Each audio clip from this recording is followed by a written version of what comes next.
우리나라의 유명한 화가 김기창 화백이 말년에 제일 마지막에 남긴 그림이 붓으로 그림을 그리지 않고 봉걸레로 그림을 그렸습니다. 그 봉걸레로 검은 먹을 찍어서 휙 한번 그었는데 큰 대작입니다. 사람들이 저것도 예술이냐? 저것도 나도 그리겠다. 그 참된 의미를 잘 모르고 가볍게들 얘기했습니다. 나중에 왜 그렇게 그리셨는지요? 하고 물었을 때에 이분이 딱 한 말씀 했습니다. 예술이, 그림이 봉걸레가 되어야 된다. 봉걸레는 많은 사람이 지나가는 발자국을 깨끗하게 다시 지워서 다음에 오는 사람이 기쁜 마음으로 걸어가잖아요. 예술이든 그림이든 사람을 기쁘게 하는 일에 쓰임받아야 한다는 것이죠. 작품을 그린 작가의 설명을 들으니까 그냥 봉걸레로 쭉 그린 것으로 의심하고 저게 그림이냐 했던 것이 감동이 오는 것입니다. 우리 삶도 마찬가지입니다.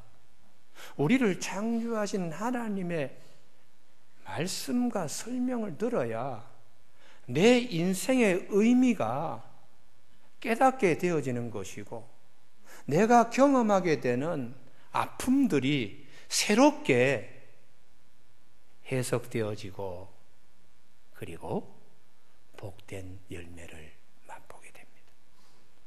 오늘 본문 말씀은 우리가 많이 아는 야이로의 딸, 회당장 야이로의 딸을 고치신 주님의 말씀입니다만 이 말씀 앞에 군대 막이 들려서 다인격 증후군으로 아주 무덤 사이에서 차력의 힘으로 쇠사슬도 끊어버리는 병자를 주님이 찾아가셔서 고쳐주셨는데 그 속에 있는 더러운 영들이 우리가 어디라도 들어가야 되겠사오니 우리를 이 사람에게 내보내면 저 돼지떼 속에라도 들어가야 되겠습니다. 2,000마리의 돼지떼가 다 그 바다에 빠져 죽었습니다. 이 한 사람이 새 삶을 얻고 많은 동네 대가볼이라고 10개의 도시 국가를 찾아다니면서 예수님을 증거했으니까 갑자기 예수님께 몰려드는 사람들이 엄청나게 늘어났습니다.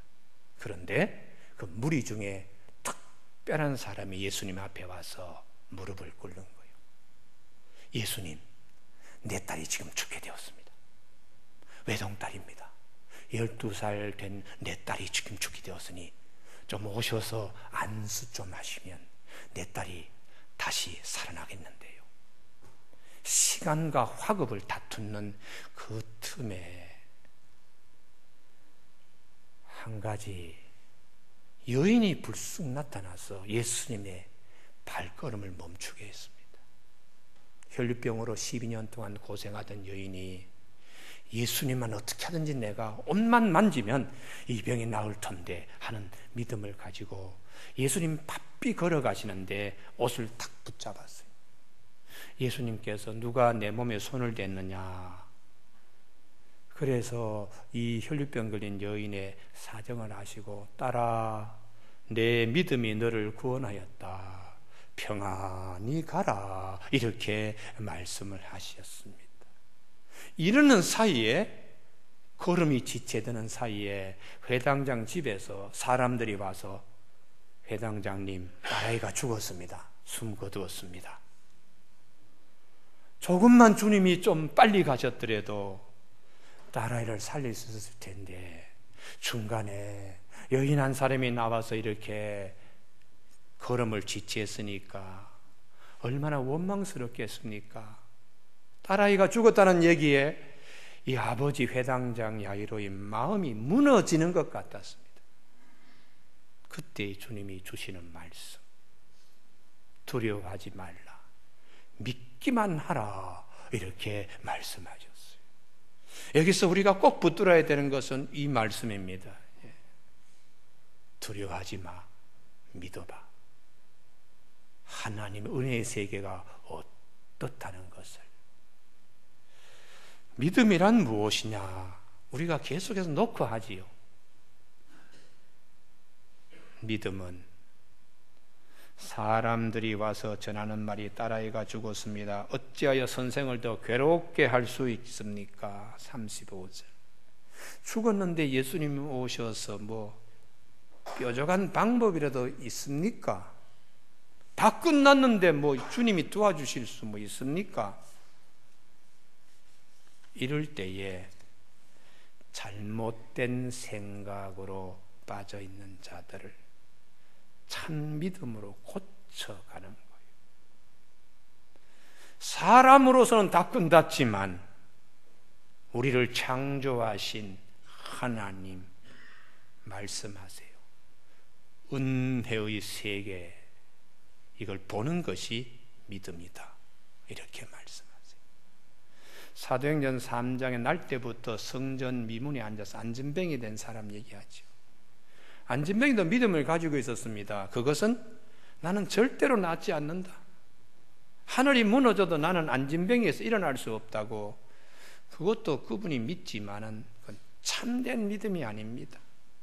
하나님 앞에서 거짓된 믿음으로 본인이 무장하고 있는 거예요. 나사렛 예수 그리스도 이름 안에서 새 생명을 얻은 베드로가 이 사람을 불쌍히 하나님의 마음, 주님의 마음으로 보면서 마음이 막 들끓어 올랐어요. 그래서 구걸을 하는 그 안진뱅이를 향하여 은과 금은 없지만 내가 가진 것으로 그대에게 명합니다. 예수 이름으로, 나사렛 예수 그리스도 이름으로 일어나시오 하고 손목을 잡고 일으키니까 뻘떡 일어나는 거예요. 어느 것이 참 믿음입니까? 안 된다고 생각하는 사람의 생각이 참된 믿음이 아니잖아요. 거짓된 믿음에 사로잡혀 있는 자를 베드로가 참 믿음을 가질 수 있도록 손목을 잡고 이끌어내는 것이. 성경은 우리에게 말씀하십니다. 내가 볼 수 있는 현실만이 전부가 아니다. 내가 볼 수 없는 또 다른 현실이 존재함을 믿으라, 이렇게 말씀하세요. 보이는 것만 다 존재하는 것입니까? 보이지 않는 것도 얼마든지 존재합니다. 내 손에 든 돈만 붙들고 이것만 믿습니까? 보이지 않는 영혼은 돈보다 더 귀한데요. 밤만이 전부가 아닙니다. 밤이 있으면 낮도 분명히 있습니다. 그래서 로마서 13장 12절 밤이 깊으면 낮이 가까웠느니라, 이렇게 말씀하세요. 보이는 세계에서 보이는 세계만 보는 자가 있고, 보이는 세계에서 보이지 않는 세계까지도 보는 자가 있습니다. 믿음이란 보이는 세계에서 이 보이지 않는 세계까지 보고 그것을 붙잡는 것입니다. 히브리서 11장 1절에 믿음은 바라는 것들의 실상이요 보이지 않는 것들의 증거라고 이렇게 말씀하시는데요. 보는 것만 붙들고 이게 전부다, 이게 아니라는 것이죠. 보이지 않는 은혜의 세계를 붙들고, 그래서 우리 믿음의 조상들이 다 이 경험, 이 삶으로 살았다는 것을 증거합니다. 오늘 예배 시간에 참석한 우리 교우들에게 우리를 창조하신 하나님의 말씀에 귀 기울여서 주님의 음성을 듣기를 원합니다. 늘 우리가 잘 알고 있는 홍해바다 사건, 백성들이 앞에는 홍해고 뒤에는 애굽 군인들이 추격할 때에 원망과 불평과 좌절로 무너져 내렸습니다. 현실이니까요. 이제 죽었구나.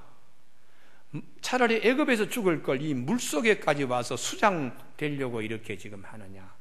원망과 불평. 그들은 그게 전부로 믿고 거짓된 믿음으로 무장되었어요. 근데 모세 한 사람은 달랐습니다. 하나님 은혜의 세계가 있으니까 두려워하지 마십시오. 걱정하지 마십시오. 하나님이 우리를 은혜로 가나안 땅에 반드시 심을 것입니다. 성경은 출애굽기 14장 13절 모세가 백성에 이르되 너희는 두려워하지 말고 가만히 서서 여호와께서 오늘 너희를 위하여 행하시는 구원을 보라.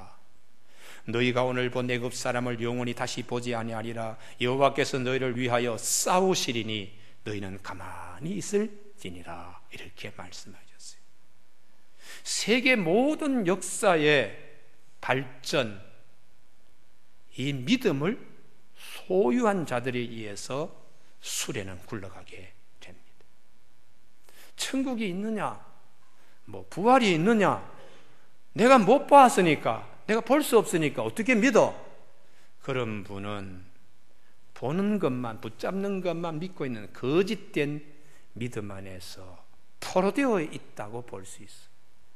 하나님의 은혜의 세계에 참 믿음이 우리에게 요구되고 있습니다. 30년 전에 청량리 광장에서 물을 가지고 자동차 굴러가게 하는 이게 가능합니다. 이 연구소를 차리는데 주식을 투자하십시오. 그러다가 그 양반이 서울지검에 구속되었어요. 사기라고. 지금은 30년이 지나서 수소차 경쟁 시대가 되었습니다. 아마 그분이 지금쯤 태어나면 아마 현대자동차나 기아자동차의 기술 상무로 아마 영입받을 인물이에요. 소망이 없는 믿음은 잘못된 믿음입니다. 잘못된 믿음에서 참 믿음으로 옮겨가라는 것이 오늘 본문을 통하여 주님이 우리에게 말씀하시는 것입니다. 본문으로 돌아오면 사람이 와서 다 한결같이 딸애가 죽었습니다. 어찌하여 선생을 더 괴롭게 힘들게 할 수 있습니까? 이게 어쩌면 우리 안에 내면에서 우리들의 질문일 수 있어요. 내가 이런 환경에 뭐 주님이 뭐 도와주실 일이 있을까? 예수님의 대답입니다. 두려워하지 말고 믿기만 하라. 현실을 전부로 여기지 말라. 주님의 은혜의 세계에서 나를 감격하게 할 또 다른 현실이 우리를 기다리고 있다. 주님께서 제자들과 함께 부모들과 함께 누운 아이 소녀 앞에 주님이 말씀하시죠. 달리다 쿰 내가 너에게 명한다 소녀야 일어나라 하니 12살 된 딸이 일어나서 하나님께 영광이 되고 많은 사람의 기쁨이 되었다. 오늘 본문에 삽입된 혈류병 걸린 12년 동안의 혈류병 걸린 여인요. 이 여인의 위대함은 믿음에 있었습니다. 34절 딸아 내 믿음이 너를 구원하였으니 평안히 가라 내 병에서 놓여 건강할지어다. 이 여인의 위대한 것은 믿음에 있었는데요. 그 믿음이 무엇인가요? 이전에도 믿음이 있었습니다. 이전의 믿음은 현실만을 붙드는 믿음이요. 돈이 많으니까 이 돈으로 뭐 해결할 수 있겠지. 이 병 정도는 내가 많은 사람을 아니까 그 사람들을 통하여 인맥을 통하여 명의들을 만날 수 있으니까 그랬는데 12년 동안에 그렇게 믿었던 것이 다 헛수고가 되었어요. 병도 고침받지 못하고 재산을 완전히 다 탕진하고 말았습니다. 그때에 또 다른 믿음이 있었어요. 그것은 예수님 붙들면 병 고칠 수 있다. 이런 하나님 은혜의 세계를 붙잡는 믿음이요. 내가 그 옷에만 손을 대어도 구원을 얻으리라. 이 여인의 첫 번째 믿음, 손에 잡는 거 보이는 것만 믿었을 때는 그 돈과 인맥이 이 여인을 실망시켰습니다. 완전히 다 파산선고된 인생입니다. 깨진 사금파리 같은 데서 파산선고된 이 자리에서 이 여인이 하나님만, 주님만 이 믿음을 꽉 손에 붙들고서는 주님 가까이 와서 그 바삐 가시는 그 걸음에서도 내일이 급하니까 주님의 옷을 탁 붙들고는 걸음을 멈추게 했습니다. 이 여인이 새로운 삶을 사는 데는 재산이 아닙니다. 사람이 아니라 우리를 창조하신 하나님 은혜의 세계, 우리를 구원하여 주시기 위하여 오신 예수님을 붙드는 것만으로 할렐루야, 그리고 새 삶이 건강하게 시작이 된 것입니다. 세상이 우리를 버리잖아요. 속이잖아요. 그러나 세상을 만드신 하나님은 우리를 속이지 않습니다. 버리지 않습니다. 하나님이 세상을 이처럼 사랑하사 독생자를 주셨으니 이는 저를 믿는 자마다 멸망치 않고 영생을 얻게 하려 하심이라, 이렇게 말씀하기 때문입니다. 회당장 야이로가 딸아이가 죽었습니다. 그때 마음이 얼마나 무너져 내리겠습니까?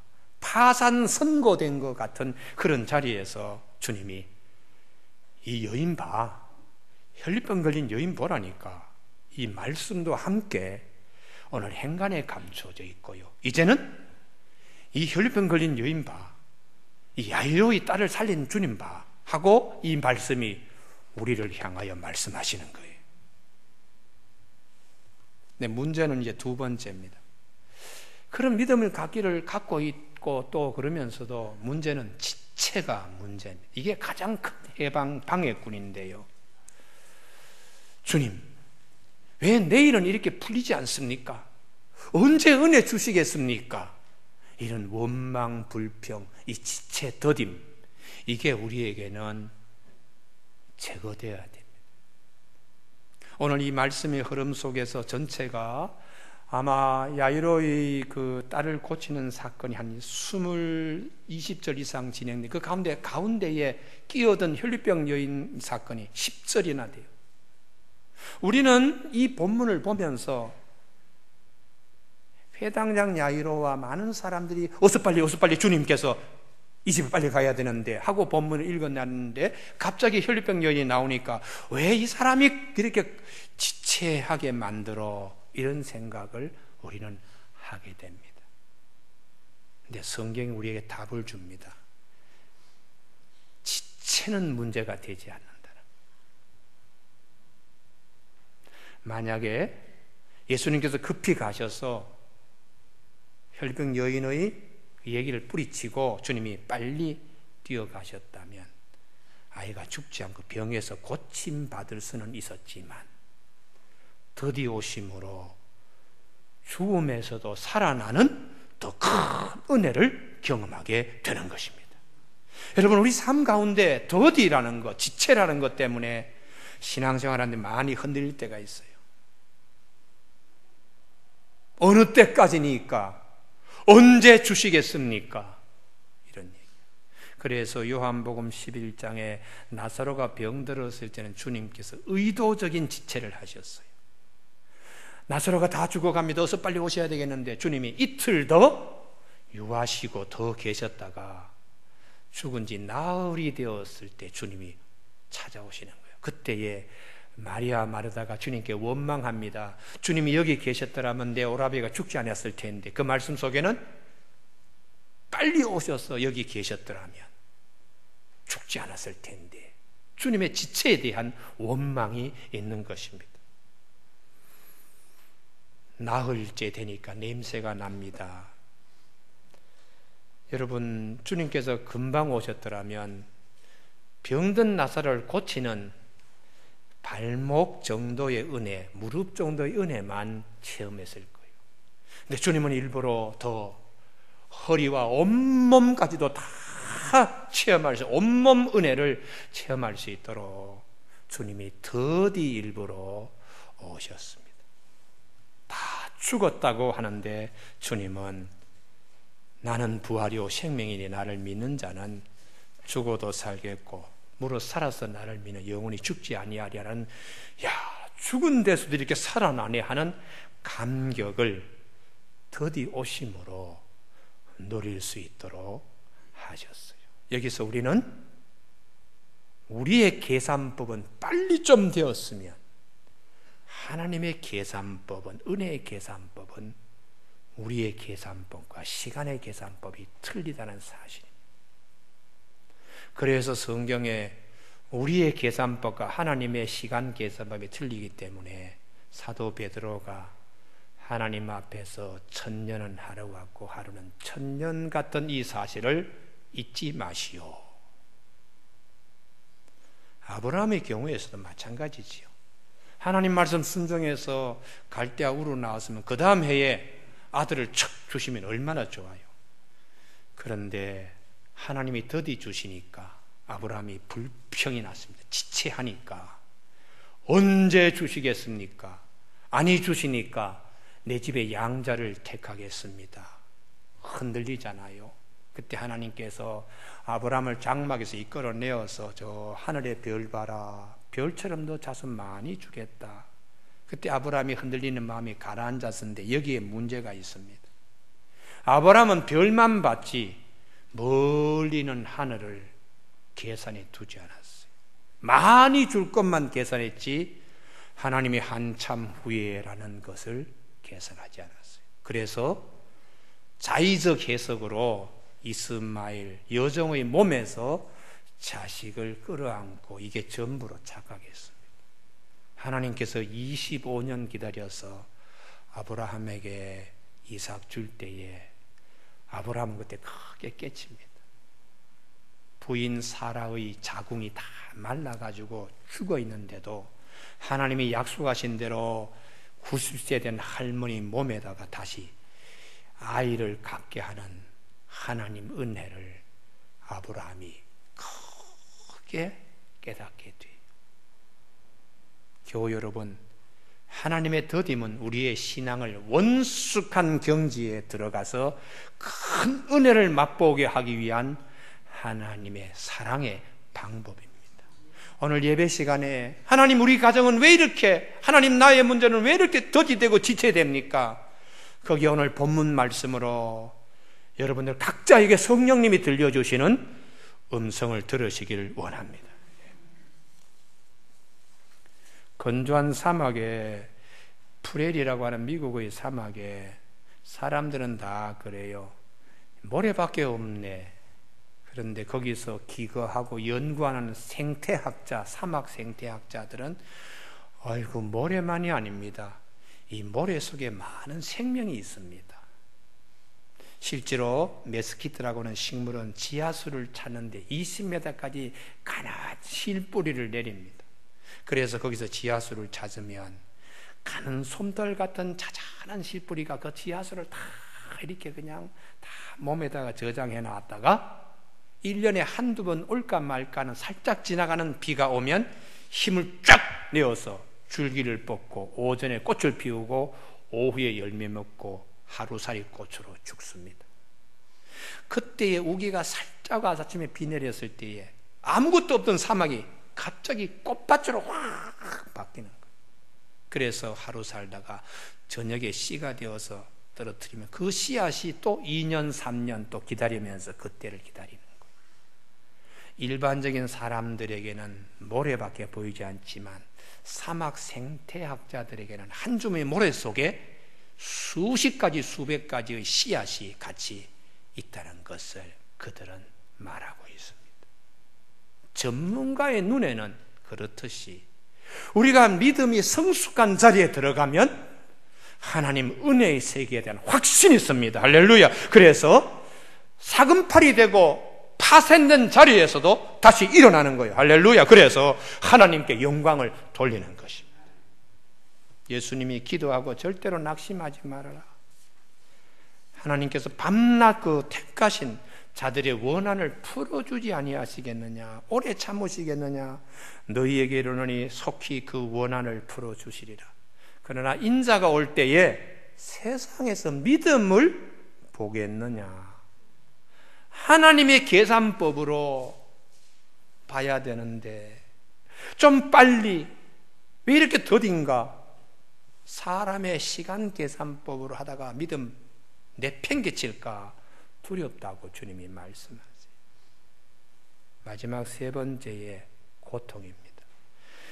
30발 회당장 집에 함께 가서 떠드는 것과 사람들이 울며 심히 통곡함을 보시고 들어가서 그들에게 이르십니다. 심히 통곡하는 자들, 떠드는 자들, 죽었다고 난리치는 자들, 너희가 어찌하여 떠들며 우느냐? 이 아이가 죽은 것이 아니라 잔다 하시니. 이게 대단히 중요합니다. 고통, 보고 있는 것은 죽음이지만 보아야 하는 것은 죽음이 아니다. 주님 그렇게 말씀하세요. 고통으로 인해서 보아야 하는 것을 놓쳐서는 안 된다는 것이. 고통으로 인해서 하나님이 주실 은혜를 놓쳐서는 안 된다. 세계적으로 유명한 화가 앙리 마티스가 있는데 86세를 사신 유명한 화가입니다. 그분이 노년에 관절염으로 손을 제대로 쓸 수가 없었습니다. 다 이것이 관절염 당하면 손이 다 그냥 이렇게 휘어지고 막 이러잖아요. 그런데도 마지막 새끼손가락에다가 이 붓을 갖다가 끼우고는 헝겊으로 말아가지고 그림을 그렸을 때에 주변에서 이제 그만 그리시죠. 그렇게 아픈 손가락으로 또 그림 그리십니까? 그때 그분이 지금 내가 겪고 있는 이 고통은 순간이지만 이 고통 속에서 나오는 이 아름다움은 영원합니다. 그래서 그림 그린다는 것이. 영혼을 사모하는 자, 하나님의 세계를 사모하는 자, 고통을 고통으로만 보지 않습니다. 하나님이 감추어 두신 그 아름다움을 큰 눈을 부릅뜨고 보는 힘들이 있습니다. 죽었다 하고 우는데 울면서 죽음을 보지 마라. 잔다. 주님이 어떻게 이렇게 세우는가? 은혜를, 눈물을 흘리면서 눈물 속에 죽은 시체로만 보지 말고 눈물을 흘리면서 주님이 다시 일으켜 주실 그 은혜의 세계를 믿음으로 가져라. 이렇게 말씀하시는 것이죠.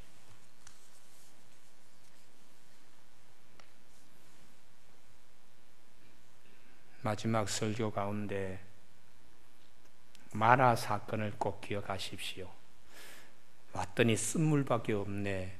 그런데 불평할 때 이 모세가 주님이 지시한 대로 나뭇가지 하나를 던졌더니 단물로 바뀌었어요. 쓴물이 전부로 알았는데 단물로 바뀌었는데 문제는 그 물을 마신 힘으로 걸어갔더니 훨씬 더 좋은 엘림이라고 하는 오아시스 12개의 샘과 70종려가 있는 곳에 도달하게 됩니다. 단물이 쓴물로 바뀐 것을 먹고 그 힘으로 그 좋은 곳에 가게 되어 있습니다. 오늘 이 말씀이 우리에게 힘이 되어서 하나님이 예비해 두신 그 큰 은혜의 세계에 다 함께 들어가는 귀한 축복이 있어지길 주님의 이름으로 축원합니다. 기도하시겠습니다.